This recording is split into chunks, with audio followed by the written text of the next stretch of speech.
I'm delighted that we've reached the top of the hour, so let me pull over to our thing and introduce everyone formally to our webinar today, which is Creating a Culture That Customers and Advisors Love.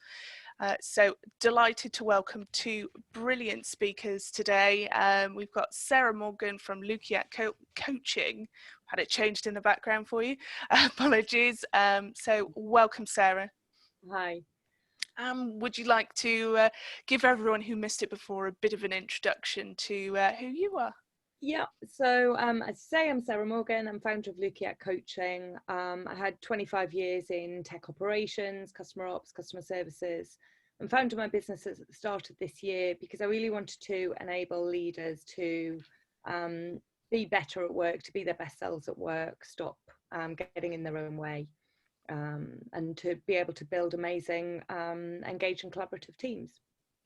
Brilliant. Well, we look forward to hearing your presentation shortly. Also, welcome back to Mike Murphy from Genesis. Been on many a webinar together. Hi, Mike. Hello, Rachel. Hi, everybody. Good to be here. Good to be back.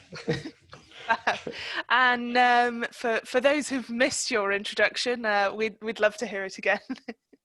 Yeah, so I'm Mike from Genesis, so I'm the kind of technology input to the conversation today. I've spent a lot of time in my whole career really around the contact center area, but the last 11 years I've been working with a Genesis company, and my role is really like an onboarding new customers into Genesis role, so it's a sales role. But also here, what we do when we do onboard new customers, we kind of live with them, if you will, through their life. So from that perspective, I've got after 11 years, I've got a very nice balance, if you will, of bringing on new kind of all the time, but also then having quite a established amount of people that I talk to who've been working together for maybe up to 7, 8, 9 years. So it's really interesting just to kind of compare the conversations that we have with the various different users at the different stages of their tech usage. Brilliant. Well, welcome to both our speakers. Thank you very much for joining us. Before we get into everything, just a reminder or an introduction to some people that we are running a discussion this week on our chat room. It's on callcenterhelper.com/chat, or we do have a short term, it's just cch.chat. You just need to put in your first name and email address as well. It is in a separate window, so you will have to put the webinar screen and the chat room side by side, or you can run the chat room on your mobile phone. Definitely worth logging in. I will say there are some added benefits of being in there.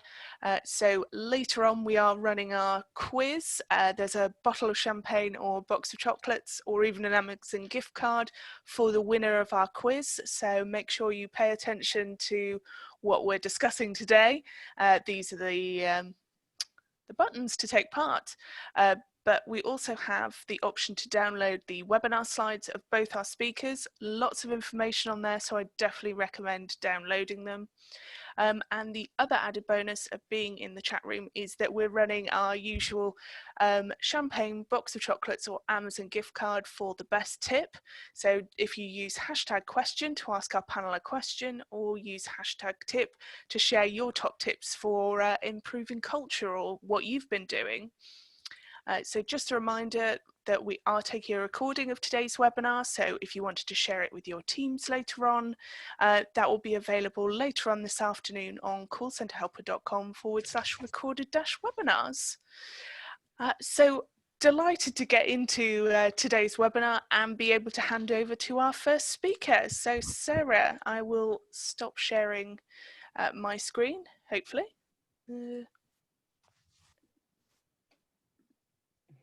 I don't seem to be able to stop it, don't I? There we go. Oh, technology problems. Sarah, if you wanted to share your screen. Hopefully it will work. Perfect. There we go. So picture the scene. You had bad news from the family last night. Your co-worker is permanently complaining about everything, and you've just got off the phone from a long and tricky call, and you know that it's messed up your stats for the day. Take a big deep breath. You force on a smile. Good morning, you're speaking to Hannah. How can I help you today? And the person on the other end of the phone opens with a torrent of abuse. What you'd like to say is, well, screw you too. But instead, you take another deep breath, force the smile, and start placating. Now, if you work in or with contact centres, you know that this is a day-to-day reality. As I said earlier, I'm Sarah Morgan. I founded Lukiat Coaching to essentially help leaders and teams be better and to really achieve their goals. And I work one-to-one and with teams to enable them to do that. And today I want to talk to you about emotional load, as I've described in my opening story, and the impact that that has on employee engagement and employee experience, but also ultimately on customer experience and customer satisfaction. And I'll leave you with some takeaways, 4 key areas that you can focus on to make this a better experience for our employees. So the emotional load that contact centre teams can carry is immense. It's a phrase that's been hijacked of late. Emotional labour, you might have heard used to describe the mental load of carrying family logistics that's used, particularly in relation to working mothers, but working parents as a whole. It's actually a broader term than that. It was first used in 1983 when American sociologist Arlie Hochschild used it in her book, The Managed Heart. And she described it as inducing or suppressing feeling in order to sustain the outward countenance that produces a proper state of mind in others.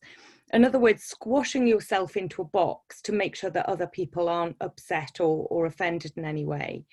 So it's about painting that smile on your face to make sure that you don't upset your customer. It's about holding yourself, or adapting yourself into what you perceive as an acceptable professional persona. And sometimes we can make that a much tighter box than it really needs to be. And it's an issue that impacts people across a whole range of roles across an organization, but it's so prevalent in customer-facing roles. In my coaching practice, I quite often work with individuals who spent years bending to fit into what they perceive as the professional box. And they've lost sense of who their authentic self is. They're tired, they're stressed, they're overwhelmed with a sense of imposter syndrome because they're not being themselves. And I think we can do a lot better for our contact centre staff, and we can help equip them with tools that will hold them in great stead in the future as well.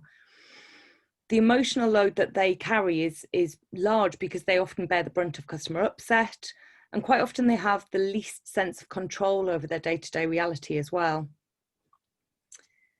So I am hoping that everyone listening at least wants to do the right thing by their teams. And I suspect most of you are aware of that really strong link between that customer experience and your employee experience. They share a mutually dependent relationship, but if you start with your employee experience, it will give you a really big impact on your customer experience as well. And it begins with employee engagement, which, let's be honest, is an area a lot of companies got some room for improvement.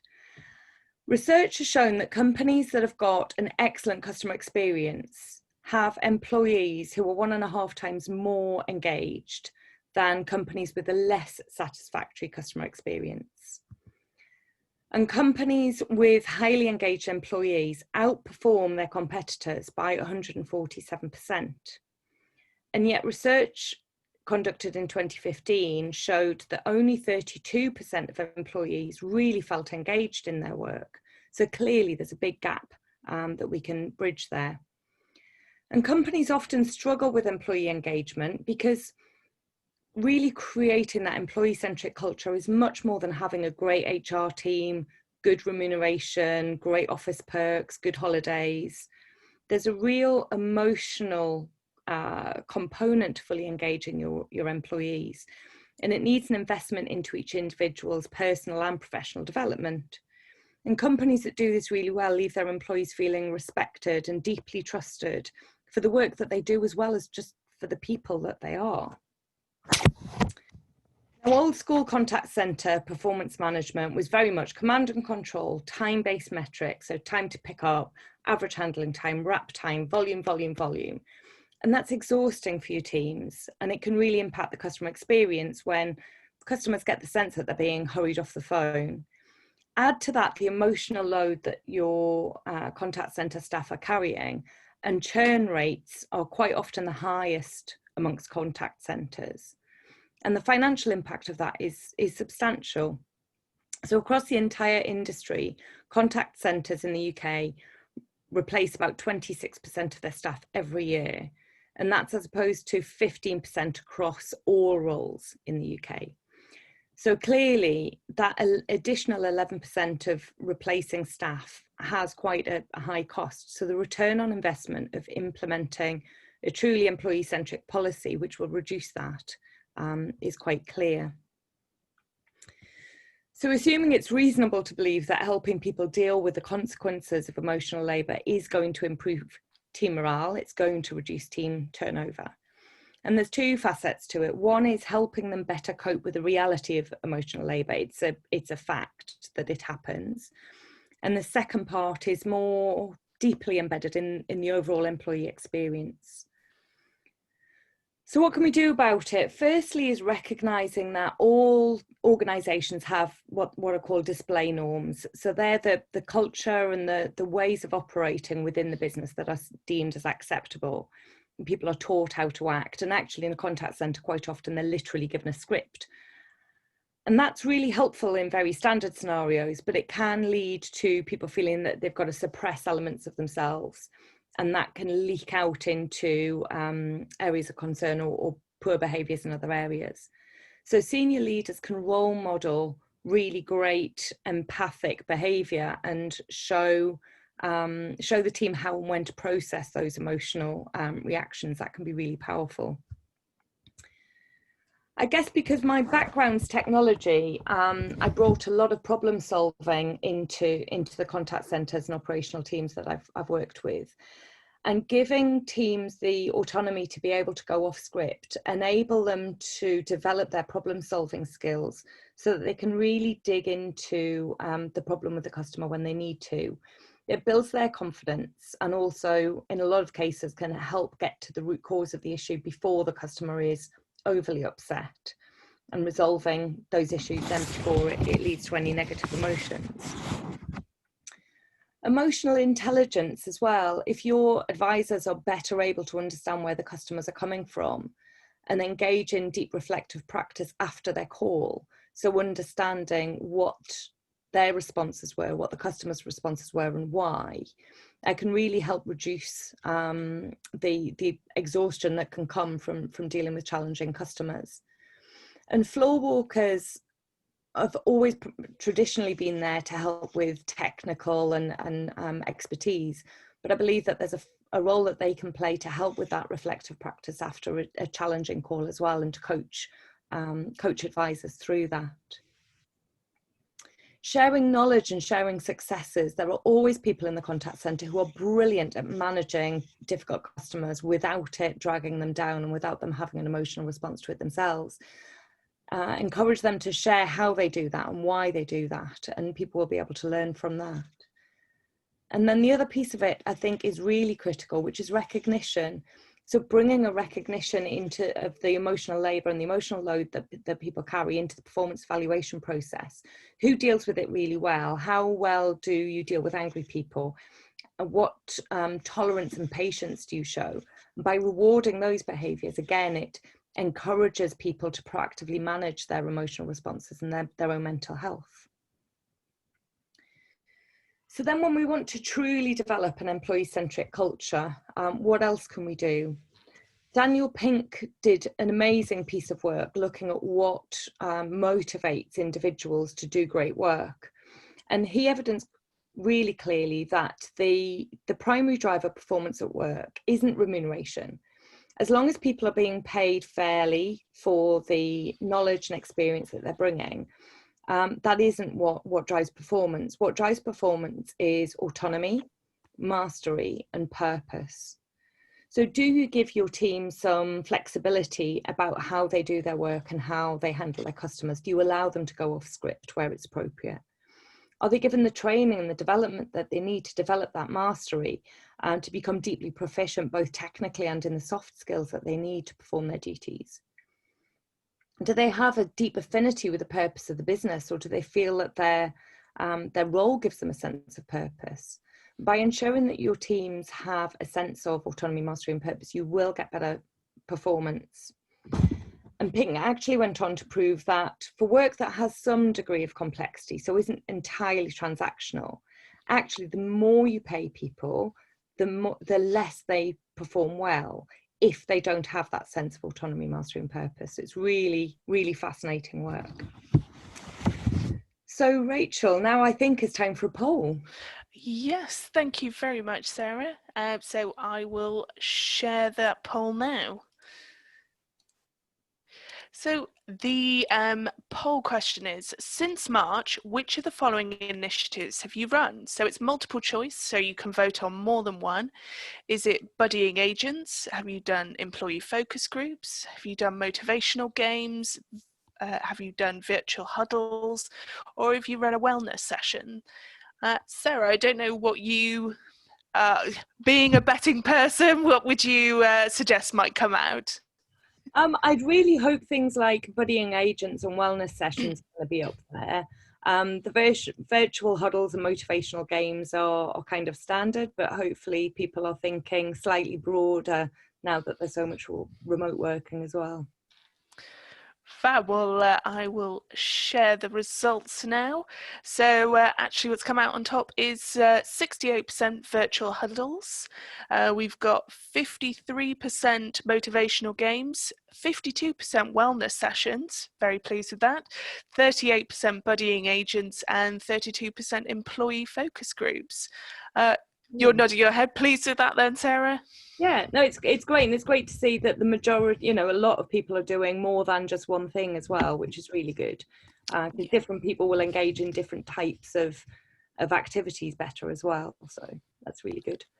Fab. Well, I will let you, I'll stop sharing the results and let you carry on. Thank you.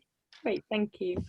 So other things that we can do to build a great employee-centric culture. There's the, oh, my slide's gonna click on. Yes, oh. Technical fail. Don't worry. Yeah, so the first thing is assistance programs. I've always advocated providing access to stress management and emotional health services. As we saw just then, quite a few people looking at wellness programs. Mental health first aiders, mindfulness programs, all of those sorts of things are really beneficial. So it's great to see that so many of you are thinking along those lines. Communication and feedback is obviously critical. As I said earlier, contact centre teams often feel like they've got very little control over their day-to-day and have less face time with the senior team than many other departments as well. So giving them that face time with the senior team, giving them the opportunity for two-way communication and feedback is important. And I'm sure a lot of you have implemented core listening strategies, but enabling people from other parts of the organisation and senior team from other parts of the organisations, whether that's the tech teams, marketing, sales, wherever it is across the business, to come and sit with the team and listen into calls and to understand the emotional impact of some of those calls and the strength that's needed by the contact centre teams to get through that and celebrating that can be quite empowering. And the single most effective thing I've done in larger contact centres and operations teams is the opportunity to feedback and to really off-gas. So I'm a fan of alliteration, so I used to call it sit down with Sarah, but it could be natter with Nick or coffee with Caroline. And I did this monthly, and one person from every team would come into we'd have a room booked with snacks for an hour and a half. No team leaders, no managers, no one else at all, just literally people from each team and me, no agenda, no holds barred. It was literally for the team to be able to share whatever was on their mind, give me feedback, vent, bring ideas. And after the meeting, I'd email everybody across the whole department and share what we talked about and what I could do something about and what I couldn't do something about and why. So obviously every idea isn't implementable. I'm not sure whether that's a word, but it is now. But if I couldn't do something, if something wasn't going to be practical or wasn't going to be able to be done, I made sure that that was really clear as well. And I used to get brilliant feedback that FaceTime was really appreciated. The next piece is coaching. So great side-by-side coaching. Mike mentioned it earlier, and it is harder in a virtual setting, but I know that we can leverage technologies.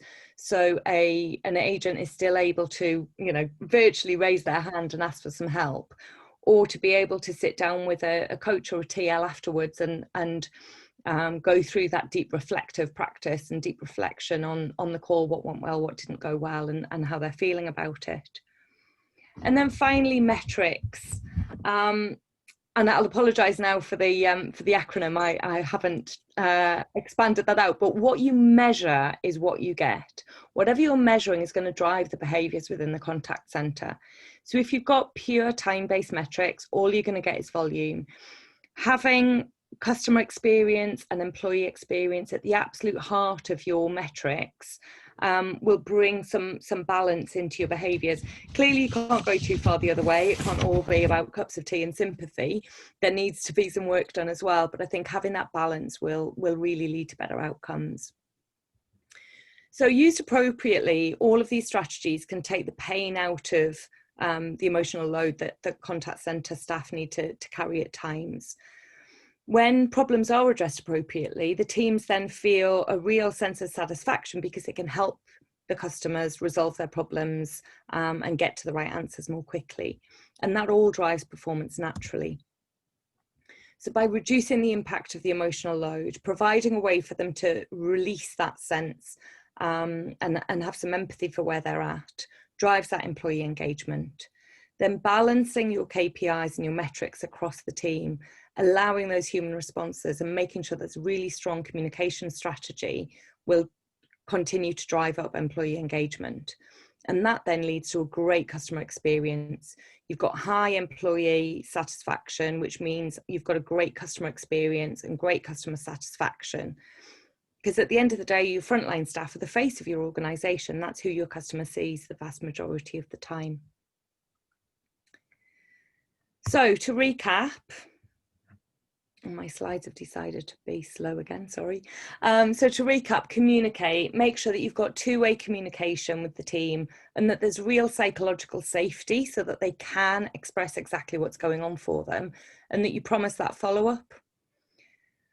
Rewarding them through normal recognition, but also through performance evaluation. Reward great emotional intelligence for your team.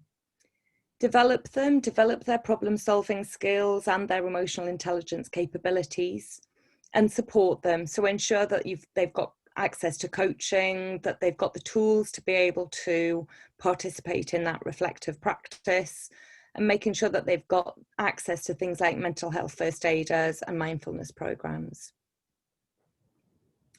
Thank you all for your time and your attention. Are there any questions? Fab. Thank you very much, Sarah, for that. Let me just, there we go. So thank you very much. Just a reminder that we are going to come to our quiz now. So you need to be logged into our chat room. So that's on callcenterhelper.com/chat, or just type in cch.chat. Maybe while you're there, you could share in 1 or 2 words, what did you like best about Sarah's presentation? I thought it was brilliant. Thank you so much, Sarah. I mean, I loved all the quotes and everything like that. I think my favourite one was sit down with Sarah, or I'm going with relax with Rachel is my new one, to have an open table discussion, no holds barred. I mean, maybe it might have to be more reach out with Rachel, but never mind. And also very interesting to hear kind of 26% of contact centre staff leave every year compared to 15% across all roles in the UK. A very interesting stat. So thank you very much for sharing that with us. Lots of other things. So I'm sure everyone's writing in the chat room all their favourite bits. So for the quiz, just a reminder, the buttons are in our chat room, so you do need to be there. You need to use these buttons for the answers. So just like this, when you want to click the answer, you need to be in the chat room, cch.chat. So I'm going to come across to our quiz now. There we go. So we've got about half the audience. So if you want to take part, last chance, there's a bottle of champagne or a box of chocolates or an Amazon gift card. If you are... We're not allowed to take part, Rachel. No, sadly. You've already seen the answers, Mike. It just wouldn't be fair. Just want the audience to make sure they understand. So. Yes. So it's www.callcenterhelper.com/chat or cch.chat. It is in a separate window. And just a reminder, you need to use the buttons in the chat room. So I'm going to start. So first question, true or false, employees who feel their voice is heard are 2.3 times more likely to feel empowered to perform their best work. Is it A, true, or B, false? So it's true or false, employees who feel their voice is heard are 2.3 times more likely to feel empowered to perform their best work. A, true, or B, false? So last chance to vote. Still coming through. And right. So actually most people getting this wrong. It was a crafty one. It is in fact double that, with employees who feel their voice is heard are 4.6 times more likely to feel empowered to perform their best work. So Alex is currently in the lead. So next question. In his famous book Drive, Daniel Pink shares 3 elements of intrinsic motivation. Which of the following is not one of those elements? And hopefully you've been paying attention because Sarah mentioned this several times. So in his famous book Drive, Daniel Pink shares 3 elements of intrinsic motivation. Which of the following is not one of those elements? Is it A, autonomy, B, mastery, C, potential, or D, purpose? So wait for people to come through. Mike's smiling. So which of these is not one of the elements of intrinsic motivation? Is it A, autonomy, B, mastery, C, potential, or D, purpose? So most people getting that one right, actually. So the correct answer is C, potential. Daniel Pink's model casts away the idea of reward and punishment as motivational tools and instead focuses on what it takes to make people really care about what they do. Sarah's nodding. So scores so far. Oh, Teresa's just overtaken Alex. So still time to go. So what percentage of US employees are burned out at work? Is it A, 21%? Is it B, 41%? C, 61%? Or D, 81%? So that's what percentage of US employees are burnt out at work? Is it A, 21%? B, 41%? C, 61%? Or D, 81%? So vote now. Last chance. And right, B and C actually coming out very much equally. So the correct answer is actually C, 61%. So the stat came from a report by CareerBuild, which also found that nearly 1 in 5 have vacation days unused at the end of the working year. Teresa's still out in the lead. Last question. So hopefully you've all been downloading our survey reports. So at the end of 2019, which of the following culture boosting initiatives was the most widely used in contact centres? Was it A, buddying agents, B, flexible shifts, C, knowledge champions, or D, spot prizes? So this was in one of our survey reports at the end of last year, so I'm sure you've all downloaded it. If not, I'm sure we can put a link into the chat room and share it with you, possibly after the quiz. But at the end of 2019, which of the following culture boosting initiatives was the most widely used in contact centres? Was it A, buddying agents, B, flexible shifts, C, knowledge champions, or D, spot prizes? So Most people getting this one wrong.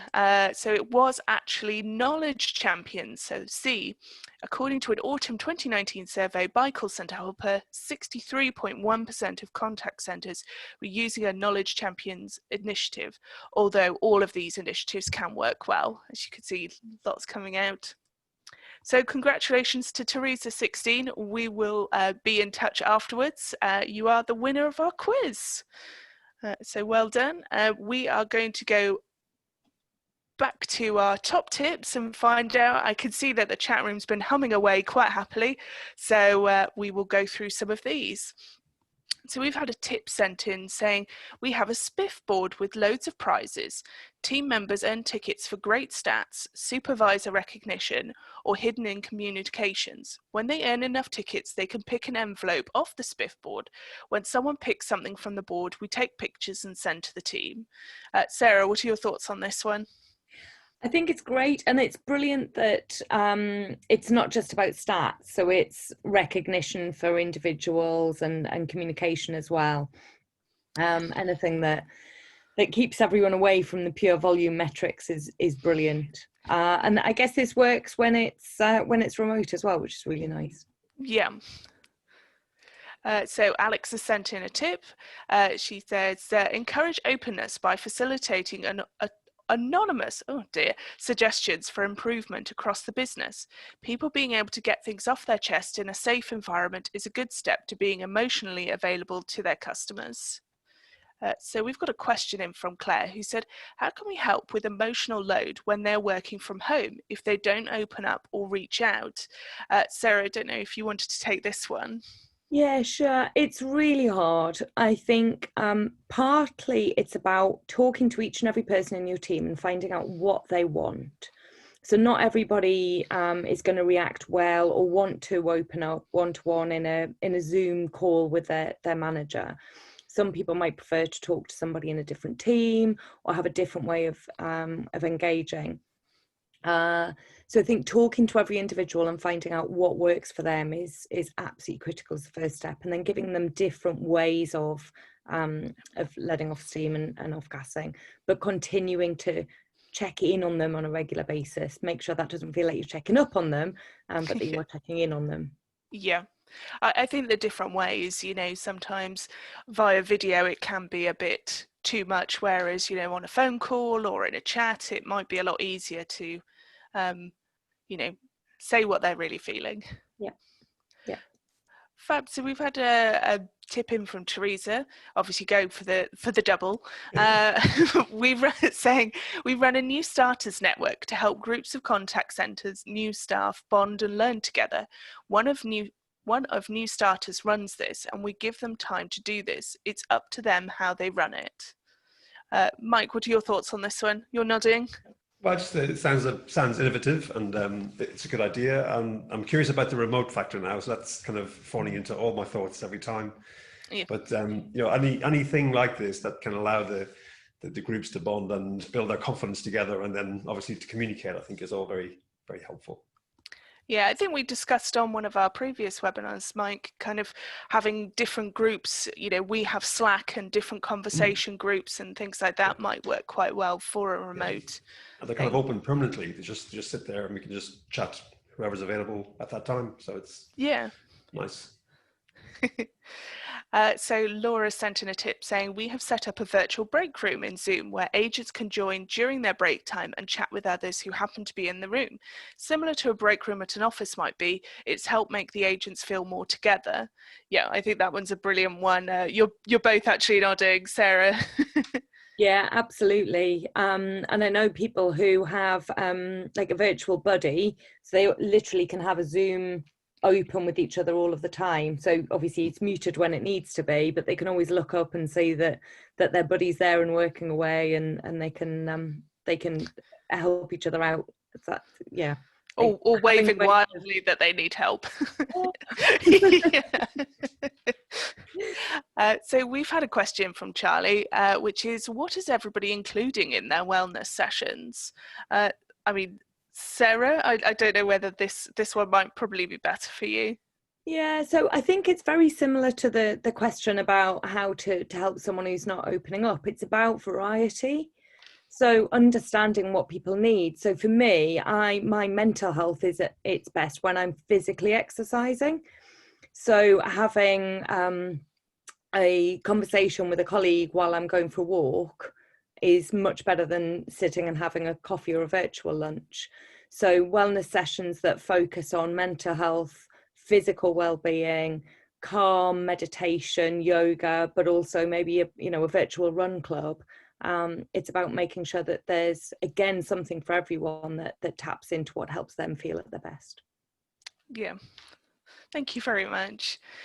So Claire sent in a question saying, we have mental well-being champions in our company who arrange workshops, write blogs and have monthly drop-in sessions, but engagement is quite low.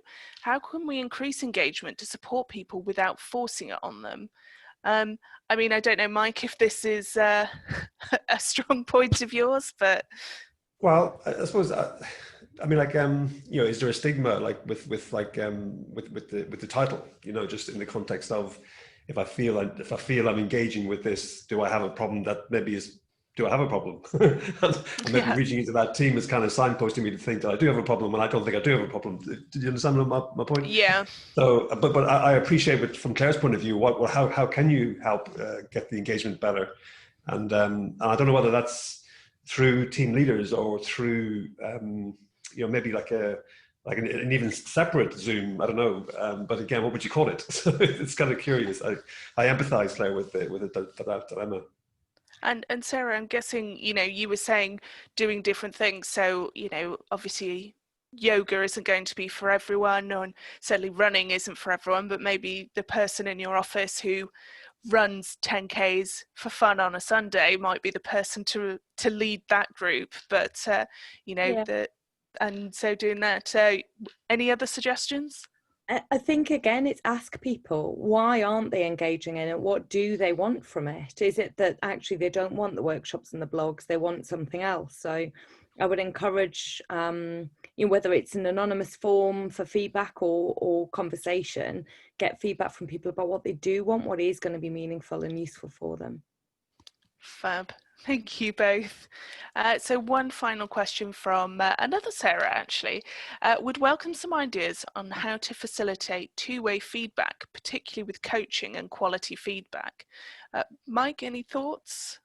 Yeah, it's an interesting sort of dilemma, really. And technically, if you will, there's some work going on to try and make this easier. So we've been kind of very used to building our sort of coaching techniques and tools, if you will, around a way of working. But now that predominantly remote working is how the future is looking, we, if you like, as a tech house, need to kind of figure out how can we make that more useful and more helpful. So be encouraged there that there is kind of stuff on the way, just particularly to address this. But certainly those things like this, sort of like a mini virtual groups could be helpful, or maybe assigning myself to work with the agent for a morning or a shift, so that I'm kind of going through a full sort of, not just a individual interaction, but actually a couple of hours of that individual's life could be an interesting way to kind of gather that sort of more deeper insights than just the expected ones from a quality form. Brilliant. And I think this is the perfect opportunity. We will come back, as you can see, lots of tips coming through, but we're going to ask a quick poll. So let me find the poll and launch that one. So we're asking, which of the following tools has the biggest impact on agent engagement? So it's just single choice. So we've got collaboration tools, desktop consolidation, gamification, omnichannel, or WFM system. Mike, you know I'm going to ask the question. What do you think is going to come out? Yeah, and there's clearly a technical bent to this, so that's okay. That's fine. It's good. But if you like, I think things like desktop consolidation is really boring, but it does actually make the agent's life better. So it would be nice to sort of see that get a good score, but it ain't jazzy, so it probably won't. Oh dear. So I might be I'm wrong. going to share the results. So collaboration tools, 46%, gamification, 23%. You'll be pleased to know 18% desktop consolidation, 8% omnichannel, and 5% WFM system. Pleased with your desktop consolidation then, Mike? Yeah, absolutely, yeah, and you know, like Sarah kind of touched on it earlier as well. We should be at the point now where the collaboration tools, if you like, are kind of taken for granted, because they are there. We know that they're there. They're kind of easy to access, and from that perspective, it should be. But I'm pleased to see that consolidation is in there. Oh, right. So I'm going to stop sharing and then head over. So, yep, perfect, Mike. Great chance. I'm going to hand over the baton to you. Excellent. So let me just screen share. I just confirm that you're seeing that okay? I can, yes. Perfect. Good. Okay. Isn't this a great topic? And thanks for putting it together, Rachel and Sarah. Really, really insightful content so far, and it's great to be part of it. Really, it's a perspective, if you like, on the kind of the agents and I suppose team leaders kind of working life that often needs to be kind of explored more, I think. And from that perspective, it's good to bring it to the audience, and for us as well as tech providers, we've got to figure out how we adapt and accommodate and build this into our thinking. So really, really good, and hopefully I can complement the good work so far. Like I said before, I'm Mike from Genesis, taking the sort of tech angle to this topic. Certainly, I think, whether we like it or not, technology is kind of complicated. So from that perspective, it kind of tends to be challenging. From that perspective, we try and kind of make it easier, but the contact center is a rich place for technology. So to that end, there's often quite a lot of tech elements in there. So therefore, it just, I think, lends itself, or it has in the past maybe lent itself more to being technically complicated. However, I think the fact of the matter is, and let me just make sure I'm being able to drive correctly here. Yeah, okay. So the fact of the matter is that for the adoption of technology, then simplicity really is the key. And if you make it easy, people will pick up, use it, run with it, and they will do it over and over again. If you don't make it easy, the opposite will happen. So people get frustrated, they get irked, they get tense, and they get they become like they get frustrated that they're in the situation with some dumb tech. They think it's kind of dumb tech. It's probably trying to do something useful, but actually it feels pretty dumb because I've got to copy or paste or open this other window to get that information, or etc. So from that perspective, as an agent, that kind of just feels dumb to me. I mean, why are you asking me to do it like 70 times a day? So from that perspective, that to me isn't simple. That's not easy. That's actually putting a burden onto the agent because I haven't figured out my tech issues. Okay, so that's kind of my perspective on that. But then the other angle about simplicity as well is the actual consumer, okay, the user. So how I consume my providers. Okay, so I'm an energy customer and I want to get more energy. How I interact with that brand is really important, and it's just energy as an example. It can be anything. But if I'm not feeling like it's easy to kind of do business with you, then I'm kind of being more interested now in talking to Which and figure out what's my switching options, or my curiosity to go elsewhere is heightened immediately. So it's got to be simple for the internal agent, like the colleague, but it's equally got to be simple for the kind of consumer, the customer. And from that perspective, they have to be, if you like, the dominant places of thinking around tech, I would say, in the context of the contact center customer experience, and trying to achieve, if you like, success with creating conditions that the customer and the agents love. So we mentioned before, Rachel, it was the last webinar actually, we were talking about the contact center of the future.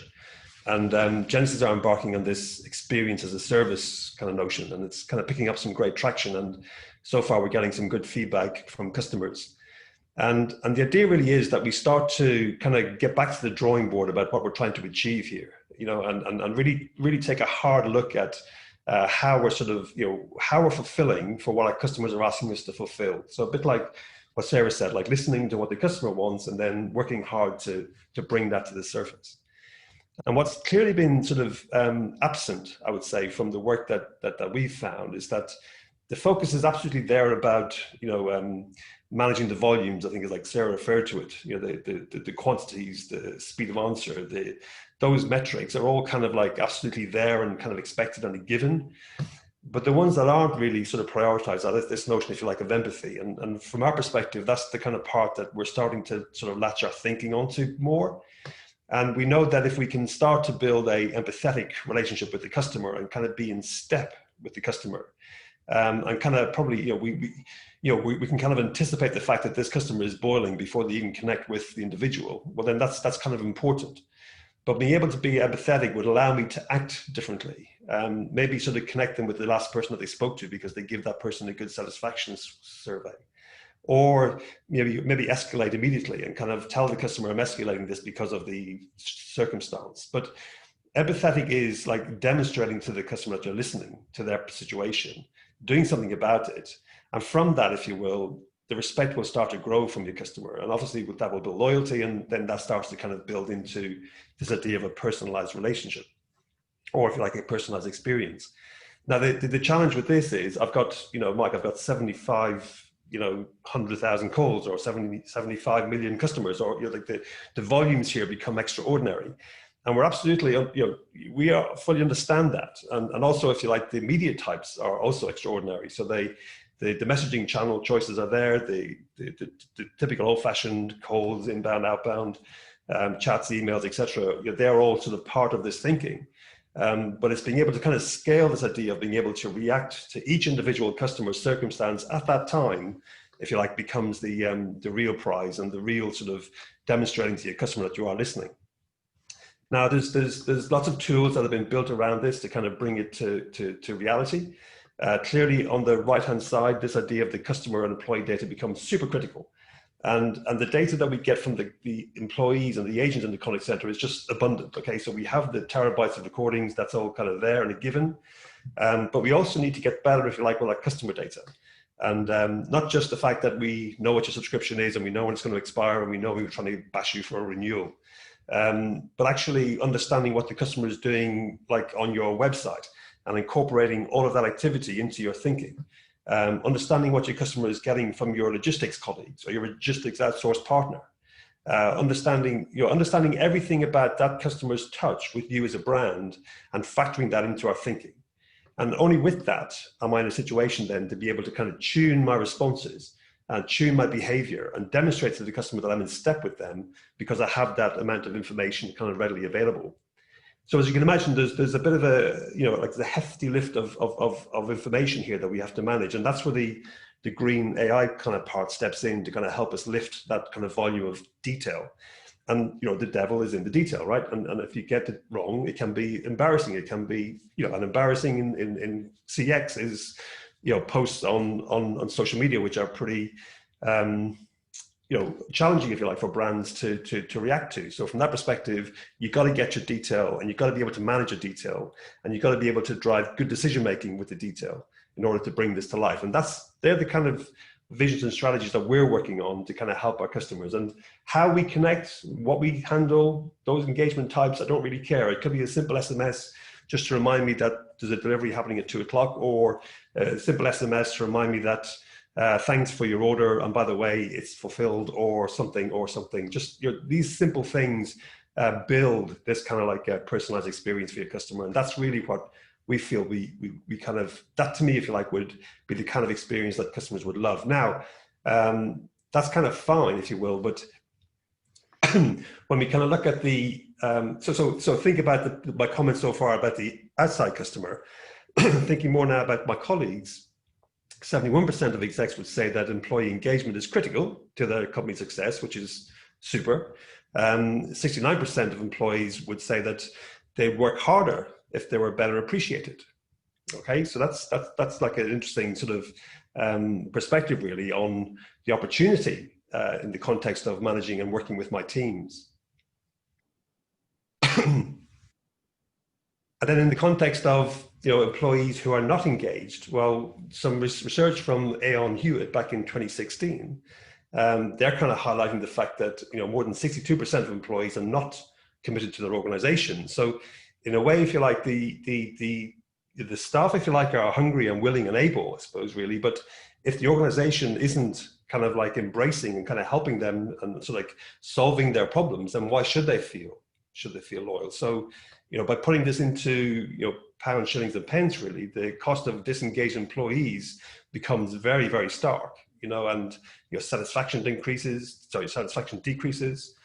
quality defects, whether that's, you know, through how they interact with colleagues, with customers, but also that sort of high turnover, and that's kind of falling back onto the commentary from Sarah earlier. So in the context of getting this right, it becomes very, very critical. And one thing I would say is that often kind of the contact center becomes the sort of like the area where the problems of the business surface. Now, the problems of the business can be things that the contact center teams and managers can address and fix and organize and structure and, you know, build and resolve. But there's also many problems of the business that ends up in the contact center, which are nothing to do with the contact center. And from that perspective, if the rest of the organization is not listening and absorbing, if you like, the facts that are coming across from my customer facing colleagues, and then, if you like, addressing those problems, whether it's a logistics problem or whether it's a product problem, that then starts to really get into the minds of the contact center staff, because, well, hang on, guys, we told you this 2 weeks ago, we told you this 2 months ago, we told you this 2 years ago, and it's still not getting resolved. So therefore, why should I feel anything less than dissatisfied? So really, we have to think about how important, if you will, you know, if you wanted like a health check on the business, take a reading from the contact center and take a reading from your contact center staff. And that could give you a good sense of how the overall business is doing rather than just the actual contact center itself. And then I kind of wanted to touch on the fact that we're not just talking about, okay, well, to resolve this, let's just hire more people, because that's my problem, surely. If things aren't going so well in the contact center, just give me a business case, I'll hire 10 more and we'll be fine. And that's really, again, I think, you know, falling back on the wrong response, because it's not about, if you like, the volumes, really. This is about how the business is structured to fulfill its obligations to its customers. And if there are elements that are broken, they need to be fixed. But if they are fixed and, you know, running smoothly in flight, then everybody, as an employee base across the whole organization, should be well engaged. And I think all that's happening, if you like, in the contact center where that's not happening, is the fact that something elsewhere is broken that needs to be resolved. But we have to kind of broaden the subject beyond this notion, if you like, of optimization and you know, people management. It's really more about, you know, helping, if you like, the voice of the employee, the listening. You know, maybe gamification is a tool to help surface some of those issues. But I think being able to kind of help and, I suppose, spend more time listening, building that sort of relationship, albeit remote, becomes maybe more critical and more essential. But by no means is the answer in better forecast and planning. Okay, just be absolutely clear about that. It's a bigger subject that we are looking to resolve here, and that engagement kind of is a much wider sort of responsibility than just a forecasting tool. Here's some like examples, if you will, that's kind of come across from some previous research. If you look at the sort of the optimization, you know, strategy, shall we say, of how to address the problems of, you know, goals and plans with reports, reviews, corrective actions. You know, there is a well sort of trodden path there of what would have been, and, you know, probably in the past has been quite successful way to kind of, you know, manage your way out of that sort of siloed approach. But if you look at the kind of the language difference when you compare it to the current thinking, and this is coming from Deloitte on the right-hand side, you know, for me as an individual employee of this company, if I'm getting language and training which is talking about my belonging and my alignment and my growth, I'm far more sort of interested and encouraged and curious and engaged, I suppose, really, just to get to the point, because it sounds like you're kind of working to try and help me, support me, give me a sort of sense of a long-term future here. I don't want to be drifting into the quadrant of your employee or your onboarding that gets dismissed in sort of like a, you know, 4 weeks' time. So then I kind of mentioned several times so far the idea of AI and what's kind of that got to do with it. And really with the notion of AI, just consider it like a tool that's in the bag of our sort of software as a sort of provider. But what I wanted to show with this graphic really is how AI is kind of being used for us every day in the top half, if you like, in the orange segment where we're engaging with customers and, how we sort of engage with them and what we're using within the sort of toolkit to help us deliver better engagement using AI. But then equally look at the employee experience down below. So again, just as equally, there's a bunch of toolkits and capabilities and enhancements that allow us to leverage that abundant power of AI to make the agent's life better. And from that perspective, I think these type of investments help us. These type of improvements help us. And with that, then I think we'll get that much closer to the environment technically, where the customers love it and the agents love it, and that's clearly the goal. So just trying to bring a sort of a wrap-up frame here, really, and that is we kind of know what we need to do. We kind of know how to do it. So really, it's just about, I think, the execution of it. And excuse me. Like I say, once we have the understanding right, if you will, of the problems you want to address, then I think we will achieve the goals that we need to fulfill. But remember, like I said, it's not just about for me, if you like, the most common thing I've seen is the highest drama in the contact center comes from something broken elsewhere. So we need that kind of exec sponsorship to go and resolve. And I think by doing that, we get more to a managed and sort of like a plain sailing operation. Forgive my dryness, and back to you, Rachel. Thanks.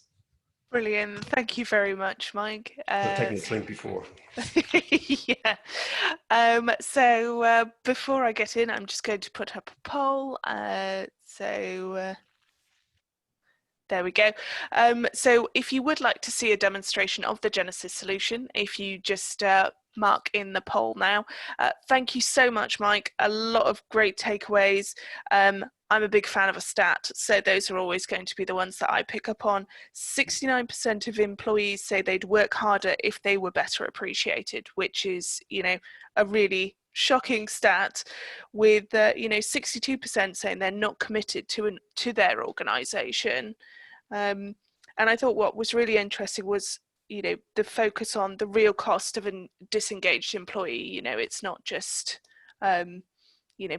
one side, is actually all the way across.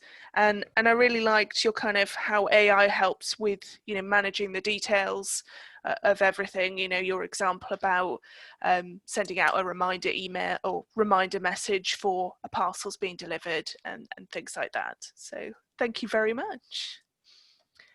So back to our chat room. Lots of great tips coming through. So Jeff says, we call sit down with Sarah sessions snack and chat sessions. Everyone can participate and leaders rotate through to connect with employees. Sarah, are you enjoying snack and chat as well? Sounds great. And I find that the better the snacks, the more people are committed to coming along as well. And I suppose with a virtual one, it's a BYO snack. So bring your own. Yes, absolutely. So El Claudia said, our QA specialist does monthly side-by-sides with no score form. They do a cool collaboration together and have a dialogue about what is going well and what they want to work on. Mike, what are your thoughts on this one? That's good. I mean, that's helpful. And in a way, I expect to see more of this, because we can kind of do the no score form, if you like, in background using software these days. So in a way, I think it's having time, side by side. I think, be it virtually or physically, I think becomes much more rich, really, than just having to, even for the team leader, having to sort of checkbox. It's more a case of talking and listening and observing and feeding back, if you like, and showing the agent that they are listening and helping, and not just sort of like scoring. If that makes sense. So I kind of like that. Yeah, me too. So we're going to whistle through a few more. As James said, we have a dedicated room in Google Chat called Recognize, and we post positive CSAT responses and acknowledge hard and appreciated work. I really like that one. Adet says, hold one-to-ones twice a year to touch base with all staff and get suggestions. I think this is a bit like Sarah's meeting. So Tony said, it's currently award season, so we're holding our own virtual awards evening during a team meeting. We're encouraging the team to dress up to make a night out of it. Sarah, what are your thoughts on this one? I think it's great. Make a night out of it or a night in of it, but yeah, we don't have enough opportunities to dress up.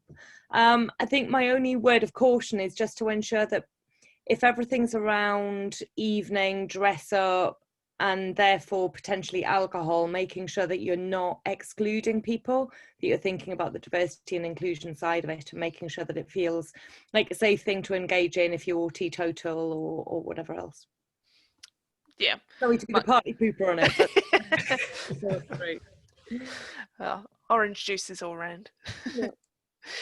So Jamie said, we held a wellness session whereby each agent completed a slide with a selfie and shared insights around how they'd been looking after their well-being, their lockdown guilty pleasure, and what they're most excited for after lockdown. It went down really well when sharing with their peers. So I guess in England we could all do this again. James said, every Friday, instead of doing our daily meeting, we walk a mile together, which I think is, that one's a brilliant one. Mike, thoughts on that one? Like a conference call? Is like a... Well, I think that's probably when they're actually in the office. Yeah, okay. Rather than walking out. Well, but then you could do, couldn't you? Like with a, well, maybe you can, this one depends upon your, how good your phone is. Walking Zoom. Yeah. Brilliant. Well, unfortunately, we've reached the top of the hour. So if you could share in the chat room in 1 or 2 words, what did you like best about the webinar? Today's winning tip, drum roll, comes from Neil, who said, we've recently started recording interview-style videos where leaders ask team members about their top tips and honest experiences on things like building resilience and handling emotional load. So well done, Neil. We'll be in touch after the webinar. Just a reminder, if you could fill in our survey, it helps us improve our webinars. The replay and slides will be available later on this afternoon. And we are back with our final 2 webinars of 2020, so you can register here. But I would like to say thank you very much to our 2 speakers, to Sarah Morgan from Lukiat Coaching. Thank you so much for joining us. Thank you for inviting me. It's been great. Fab. And to Mike Murphy from Genesis, a pleasure to have you back as always. Rachel, appreciate it. Fab. And thank you very much to everyone for joining us. We will see you next week. Thank you. Bye. Bye-bye. Bye.